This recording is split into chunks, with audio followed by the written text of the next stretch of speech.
चलो स्टार्ट करने जा रहे हैं हम लोग प्रश्नावली 2.3। ठीक है, 2.3 से रिलेटेड कुछ पीटीआर है जिसे हमको समझना जरूरी है। ठीक है ना, क्या दिया है फर्स्ट, अद्वितीय हल हो। अगर कोई भी निकाय क्या हो, अद्वितीय हल हो, तो उसके लिए जो फॉर्मूला है आपका a1/a2 not equal b1/b2 not equal c1/c2। ठीक है, नेक्स्ट पीटीआर क्या है आपका, जब क्या हो अंततः अनेक हल हो, उसके लिए पीटीआर क्या है, a1/a2 equal to b1/b2 equal to c1/c2। चलो नेक्स्ट क्या पीटीआर है आपके यहाँ पर, जब कोई भी हल नहीं हो। ठीक है ना, कोई क्वेश्चन दिया है, अगर उसका कोई भी हल नहीं आएगा उससे रिलेटेड ये है a1/a2 equal to b1/b2 not equal c1/c2। ठीक है ना, तो पीटीआर याद रखना है। चलो क्वेश्चन करते हैं। क्वेश्चन नंबर फर्स्ट क्या है, एक्सरसाइज 2.3 का देख रहे हैं। ठीक है ना, दर्शाइए कि निम्न समीकरण निकाय का अद्वितीय हल है। ठीक है ना, इसका चलो सॉल्यूशन देखते हैं।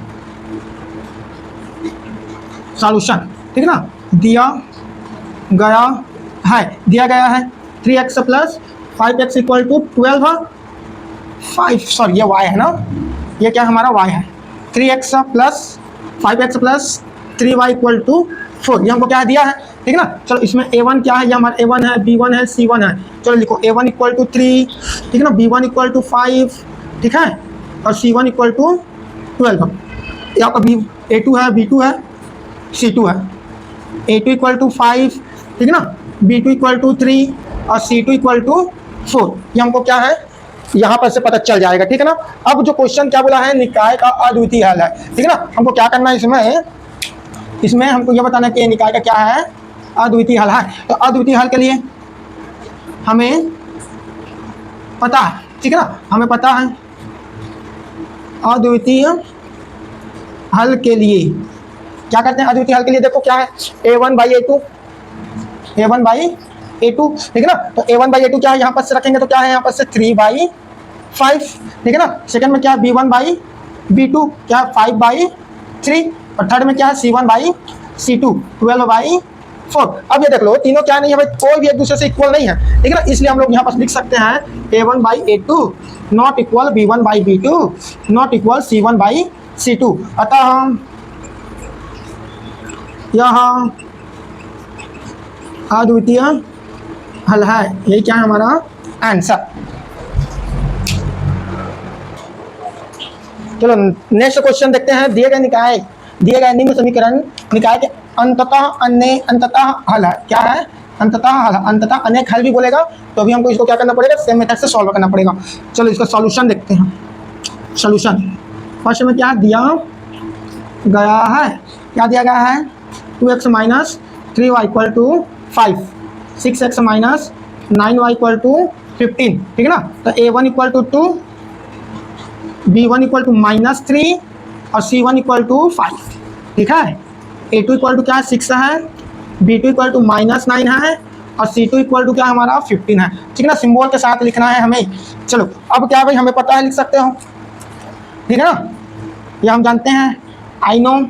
ठीक है ना, क्या जानते हैं हम लोग, क्या जानते हैं अंततः अनेक हल के लिए, अंततः अनेक हल। ठीक है ना, क्या जानते हैं हम लोग यहाँ पर a1/a2, a1 क्या है यहाँ पर से 2 और a2 क्या है 6। ठीक है ना, फिर यहाँ पर क्या है b1/b2 क्या है यहाँ पर -3/-9। ठीक है, और c1/c2 क्या हमारा 5/15। ठीक है, इसको और आगे सॉल्व करेंगे क्या होगा, 2 1 जा 2 3 जा, इसको सॉल्व करेंगे माइनस गया 3 1 जा 3 3 जा। ठीक है ना, 5 1 जा 5 3 जा, मतलब कि तीनों जो वैल्यू आया 1/3 ही आया। इसलिए हम लोग लिख सकते हैं a1/a2 b1/b2 equal to c1/c2। अतः दिया गया समीकरण, ठीक है ना, दिया गया जो समीकरण है अंततः अनेक हल है। यही क्या है हमारा आंसर।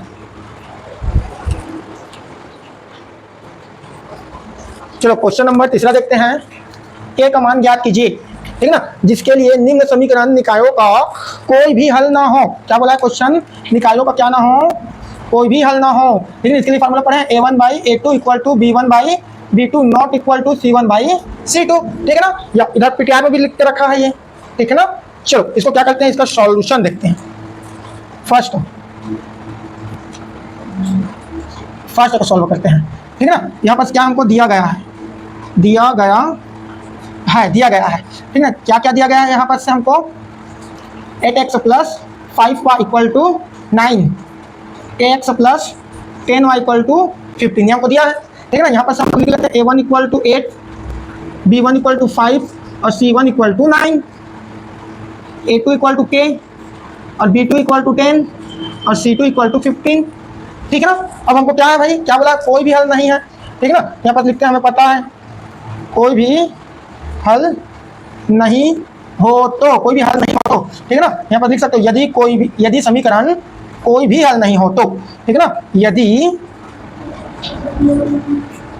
समीकरण कोई भी हल नहीं हो तो क्या लिखेंगे, a1 बाई a2, क्या यहाँ पर 8 बाई के, या इसको डायरेक्टली लिख सकते हैं a1 by a2 equal to b1 by b2 not equal c1 by c2, ठीक है ना। वैल्यू पुट करके देखते हैं, चलो a1 की जगह हम क्या है 8 बाई a2 क्या है हमारा k, ठीक है, इक्वल टू, ठीक है ना, 5 बाई b2 क्या है यहाँ पर से 10 नॉट इक्वल 9 बाई c2 क्या है हमारा 15। देखो ये तो नॉट इक्वल आ गया इतना, इसको लेकर आगे बढ़ने का कोई काम नहीं है, हमको इसको लेकर आगे बढ़ना है, ठीक है ना। यहाँ पर k का मल्टीप्लाई करते हैं 5 से, ये हो जाएगा 5k इक्वल टू 8 का मल्टीप्लाई करेंगे 10 से, ठीक है ना। तो k इक्वल टू क्या हो जाएगा यहाँ पर से 8 इंटू 10 बाई 5, इसको कटाएंगे तो क्या हो जाएगा 5 1 5 2 तो ये हो जाएगा 2 बार में गया, ठीक है ना। तो फिर क्या हो जाएगा आपका यहाँ पर से 16, यही क्या है हमारा आंसर, ठीक है। चलो नेक्स्ट क्वेश्चन को सॉल्व करते हैं। नेक्स्ट क्वेश्चन, ठीक है ना, सेकंड क्या है यहाँ पर से दिया गया है, क्या दिया है, kx plus 3y equal to 3, 12x plus ky equal to 6, ये हमको दिया है। तो यहाँ पर से हम लोग a1 इक्वल टू लिखना चाहूँगा तो क्या लिखूंगा, ठीक है ना, b1 लिखना चाहूँगा तो 3 लिखूंगा और c1 लिखना चाहूँगा तो क्या लिखूंगा 3 ही लिखूंगा, a2 लिखना चाहूँगा तो क्या लिखूंगा यहाँ पर से 12 लिखूंगा, b2 लिखना चाहूँगा तो क्या है k ही है और c2 इक्वल टू 6 है, ठीक है ना। अब ये वाला जो लाइन है यहाँ पर क्या कर लेना, कॉपी, ठीक है ना। लिख सकते हैं यदि समीकरण कोई भी हल नहीं हो तो यहाँ तक इसमें कॉपी कर लेंगे, ठीक है ना। कोई भी हल नहीं है तो हमको पता है क्या होगा यहाँ पर से a1 by a2 equal to b1 by b2 not equal c1 by c2, ठीक है। चलो आगे बढ़ते हैं, क्या हो जाएगा यहाँ पर से, तो फिर a1 क्या है हमारा k बाई 12 है, b1 क्या है 3 बाई k और नॉट इक्वल क्या है 3 बाई 6, तो इसको लेकर आगे बढ़ने का कोई काम नहीं है, k नॉट इक्वल है, ठीक है ना। इसको लेकर आगे बढ़ते हैं, इसके साथ इसका मल्टीप्लाई करेंगे तो k स्क्वायर हो जाएगा और ये 3 इंटू 12 कर देंगे, ये क्या हो जाएगा k square equal to 36, square उस साइड जाएगा तो अंडर रूट में आ जाएगा 36, और ये किसका अंडर रूट होता है बताओ, ठीक है ना। आप लोग को बोले हैं भाई 1 से लेकर, ठीक है ना, 20 तक, ठीक है ना, कितने तक का 1 से लेकर 20 तक का आपको अंडर रूट पता होना चाहिए, सबको पता होगा किसका ये प्लस माइनस 6 का अंडर रूट है, ठीक है ना। तो k का वैल्यू क्या है यहाँ पर से प्लस माइनस 6, ठीक है ना। चलो नेक्स्ट क्वेश्चन देखते हैं, क्वेश्चन नंबर तीसरा, क्या है तीसरे में, यहाँ पर से हमको दिया गया है, क्या दिया गया है, लिख लेते हैं kx minus 5y equal to 2, ठीक है ना। इधर क्या है 6x plus 2y equal to 7, तो a इक्वल टू क्या लिखूंगा k, b equal to minus 5 और c इक्वल टू 2, a2 क्या है 6 है, b2 क्या है यहाँ पर से हमारा 2 है और c2 क्या है 7 है, ठीक है ना। अब ये वाला जो लाइन है उसको लिख लेना, कॉपी कर लेना, ठीक है ना। ये वाला लाइन क्या है यहाँ पर कॉपी कर लेना, दिया गया समीकरण यदि समीकरण कोई भी हल नहीं हो तो, ठीक है ना। तब क्या होता है a1 by a2 equal to b1 by b2 equal to not equal to c1 by c2, ठीक है ना। तो यहाँ पर आगे लेकर आगे बढ़ते हैं, a1 क्या है k और a2 क्या है 6 इक्वल टू b1 क्या माइनस 5 और b2 क्या है 2 नॉट इक्वल 2 बाई 7, और ये क्या हमारा नॉट इक्वल है, इसलिए इसको क्या कर देंगे, छोड़ देंगे यहीं पर, इसके साथ मल्टीप्लाई करेंगे 2 क्या हो जाएगा, इसके साथ इसका करेंगे तो माइनस 30 हो जाएगा, ठीक है ना। तो k का वैल्यू यहाँ पर से माइनस 30 बाई 2, उस साइड भेजेंगे तो इंटू के फॉर्म में है, डिवाइड के फॉर्म में हो जाएगा, k इक्वल टू क्या हो जाएगा 2 1 जा, और ये क्या है आपका 15, तो ये क्या हो जाएगा माइनस का 15, यही क्या है हमारा k का वैल्यू आंसर, ठीक है ना। अगर किसी में भी क्या हो डाउट हो तो क्या करो, कमेंट करो, ठीक है ना, क्या करो कमेंट करो भाई, ठीक है। आपका फर्स्ट क्वेश्चन ये है, सेकंड क्वेश्चन ब्लू कलर में है और थर्ड क्वेश्चन ब्लैक और रेड कलर में है, ठीक है। चलो नेक्स्ट क्वेश्चन देखते हैं, क्वेश्चन नंबर 4, क्या बोला है क्वेश्चन, निम्न समीकरण निकायों के एक अद्वितीय हल के लिए। अब देखो इसमें क्या बोला क्वेश्चन में, अद्वितीय हल के लिए हम लोग को पता है a1 by a2 not equal b1 by b2 not equal c1 by c2, ठीक है ना, यही होता है अद्वितीय हल के लिए इसका क्या है k का मान ज्ञात करना है, ठीक है। चलो क्वेश्चन तो देख लिए, अब इसको क्या करते हैं, सॉल्व करते हैं। फर्स्ट है इसमें सॉल्यूशन दिया गया है, क्या दिया गया है यहाँ पर से के x plus 2y equal to 5, ठीक है ना, 3x plus y equal to 1। यहाँ पर से a1 क्या हो जाएगा k, b1 यहाँ पर से क्या हो जाएगा आपका 2 और c1 क्या हो जाएगा यहाँ पर से 5, ठीक है ना। यहाँ पर से a2 क्या हो जाएगा हमारा 3 और b2 क्या हो जाएगा यहाँ पर से 1, y का आगे कुछ नहीं है तो 1 है, ठीक है ना, और c2 क्या हो जाएगा यहाँ पर से 1, ठीक है ना। अब क्या है अद्वितीय हल, ठीक है ना, यहाँ पर लिखते हैं अद्वितीय हल के लिए, ठीक है ना, ये सब में कॉमन रहेगा इतना, a1 by a2 not equal b1 by b2 not equal c1 by c2।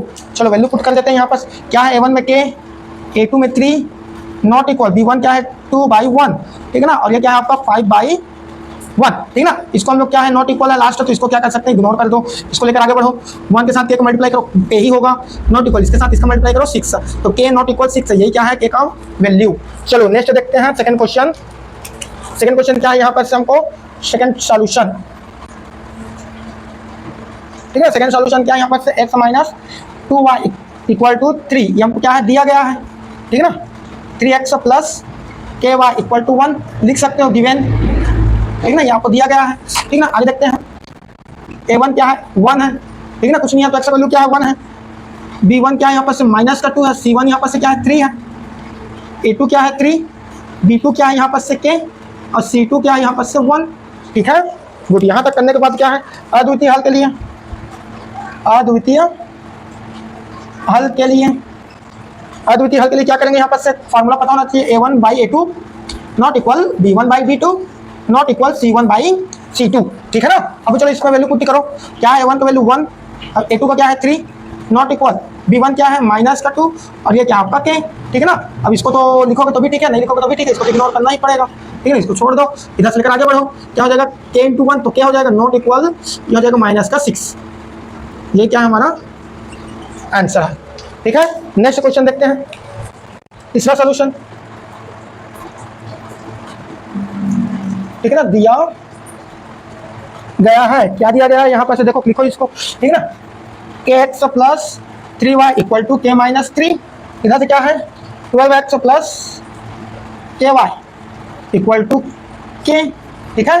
तो यहाँ पर से a1 लिखना चाहेंगे तो क्या लिखेंगे k, ठीक है ना, b1 लिखना चाहेंगे तो क्या लिखेंगे 3 और c1 लिखना चाहूँगा तो क्या लिखूंगा मैं k माइनस 3, तो क्लियर है नहीं है। आगे देखो यहाँ पर से a2 लिखना चाहूँगा तो क्या होगा 12, ठीक है ना, b2 लिखना चाहूँगा तो क्या k ही लिखना है और c2 लिखूंगा तो k, कोई दिक्कत नहीं है यहाँ तक में, गुड। आगे क्या लिखेंगे यहाँ पर अद्वितीय हल के लिए, अद्वितीय हल के लिए क्या फार्मूला होता है a1 by a2 not equal b1 by b2 not equal c1 by c2, ठीक है। तो यहाँ से चलो सॉल्व करो, a1 की जगह में क्या है k बाई a2 की जगह में 12 है, नॉट इक्वल b2 क्या है 3 by k not equal k minus 3 by k, इतना इग्नोर करो, इसको लेके आगे बढ़ो, k into k square not equal 36 होगा कि नहीं होगा, इसके साथ इसका मल्टीप्लाई करेंगे तो k का इधर क्या अंडर रूट कर देंगे, स्क्वायर का क्या हो जाएगा 36, तो k equal to not equal to plus minus में 6, यही हमारा क्या है आंसर है, ठीक है।